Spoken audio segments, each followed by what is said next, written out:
Didn't notice ya. This is Braden Chown back at Desert Blume. We're back for episode 5 of the summer-long video golf series. Today, we're going to talk about bunkers with you. Alright.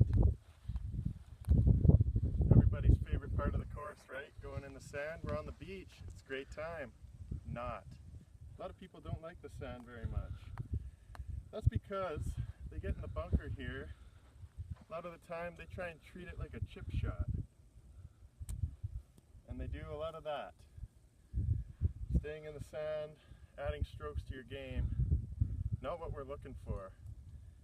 So I'm going to show you effectively how to get out of the bunker. First thing I want to talk about, how to use the bounce of the club. This sole here is there for a reason. Now when you're in the bunker, you want to use that bounce to not dig so much on your shot. A lot of people, like I say, they get in the sand, they set up for it just like a chip shot with their club face square, etc. They do a little swing and they don't get out of the sand. When we open our club face, it makes it so the first point of impact with the sand is the lowest part of the club here. That's using the sole, that's the bounce of the club. So you want to keep that in mind. Now I'm going to talk about the setup quickly. You know, a chipping setup, you'd have narrow feet, you'd have an open stance like I talked about in the chipping video. In the bunker, I want to see a nice wide stance like you're hitting your driver. So you're going to have open stance still, you're going to be aimed off to the left side of your target if you're a right-hand golfer. But I want to see a nice wide stance. Now what that does for us is eliminates a lot of the turning of our lower body. When we're hitting bunker shots, we don't need a lot of twist with the hips. It's a lot of arms work, as you'll see when I demonstrate this. So that's why we widen our stance, gives us a stable grounding, and eliminates a lot of that hip turn. So that's first part of your setup. You want to dig yourself in. Now let's talk about ball position. Out of the sand, I like to have the ball, so I'm going this way. That ball is actually off my front foot. Now what that allows you to do is use the loft of the club for one, and when you have it off the front there, it's going to be a lot easier to hit behind the golf ball back here, which is what we're looking to do out of the sand.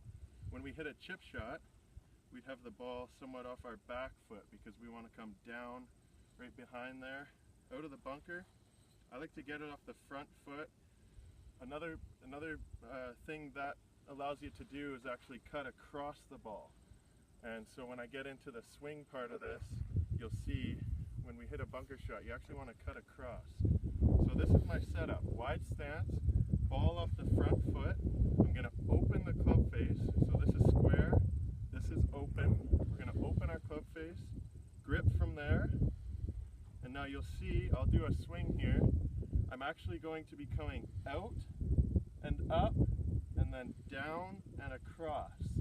So like I say, that gets you cutting across the ball, and using the bounce of the club allows us to not dig in too deep to the sand. So I'll hit a couple here, open club face. Another thing I should mention about the setup, you want your hands positioned almost right at your left leg. So you're not back here like this, you're not neutral, you want your hands ahead as well. So this is my bunker setup. Now I'm just going to take it out and up, and then down and across, just like this. So that popped up nice and high in the air. It's got a lot of spin.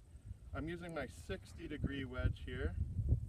So anytime you got a short distance bunker shot, you're going to want to use a high lofted club like a 60. So we'll get a different angle here now.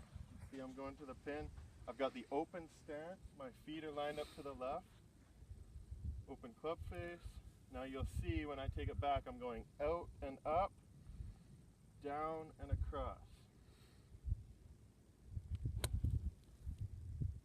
Just over the pin. You get a lot of loft out of there.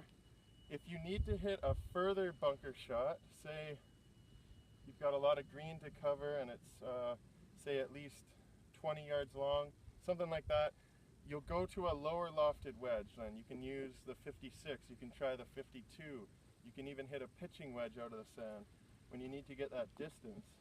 But it's the same setup. Once again, I got a wide stance, it's open, ball's off my front foot, I get my hands up to my knee, and then it's out and up. So you're allowed to use some wrist action out of the bunker, whereas with chipping we teach, you don't use too much wrist action, but with bunker you're using the wrist to lift the club out and up here, and then smashing down and through. Once again. So this whole setup, what it does is it allows you to take an aggressive swing at the ball, which is what we're looking for when we're in the sand, because that's what's going to get it out. Too many people, when they're in the sand, like I say, they do the nice short swing. They're scared of sculling it over the green or whatever. We need to have an aggressive swing. So setting up like this, wide stance, open, and using the bounce of the club, that won't get the club digging too deep into the sand. I can take a full swing at this, have it come out nice and high, land soft on the green. We're going to get out of the bunker. We're going to lower our scores. Hope that helps you. Call us if you need any help, myself or the other professionals here at Desert Blume.